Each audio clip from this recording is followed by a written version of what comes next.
of doing ever since I was a child. Your course taught me to see what I really need and what I don't, so I got a divorce.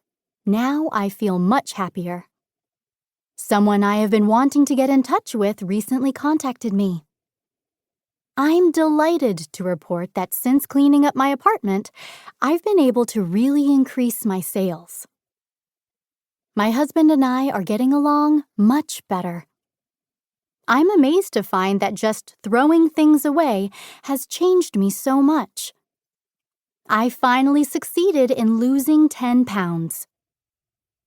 My clients always sound so happy, and the results show that tidying has changed their way of thinking and their approach to life.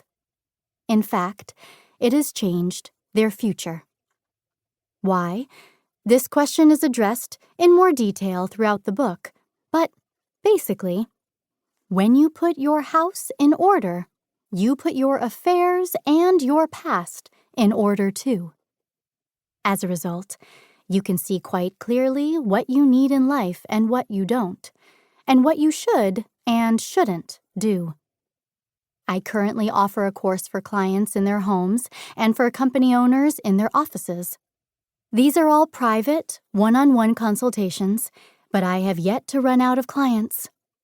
There is currently a 3-month waiting list, and I receive inquiries daily from people who have been introduced by a former client or who have heard about the course from someone else. I travel from one end of Japan to the other, and sometimes even overseas. Tickets for one of my public talks for stay-at-home parents sold out overnight. There was a waiting list not only for cancellations, but also for the waiting list. Yet my repeater rate is 0. From a business perspective, this would appear to be a fatal flaw. But what if my lack of repeaters was actually the secret to the popularity of my approach? As I said at the beginning, people who use the KonMari Method never revert to clutter again. Because they can keep their space in order, they don't need to come back for more lessons. I occasionally check in with graduates of my courses to see how they are doing. In almost every case, not only is their home or office still in order, but they are continuing to improve their space. It is evident from the photographs they send that they have even fewer belongings than when they finish the course and have acquired new curtains and furnishings. They are surrounded only by the things they love. Why does my course transform people? Because my approach is not simply a technique. The act of tidying is a series of simple actions in which objects are moved from one place to another. It involves putting things away where they belong. This seems so simple that even a 6-year-old should be able to do it. Yet, most people can't.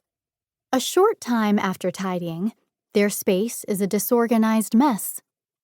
The cause is not lack of skills, but rather lack of awareness and the inability to make tidying a regular habit.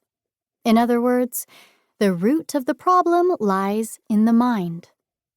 Success is 90% dependent on our mindset.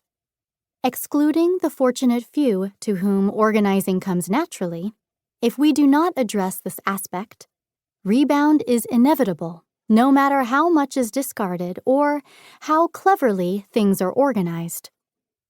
So how can you acquire the right kind of mindset?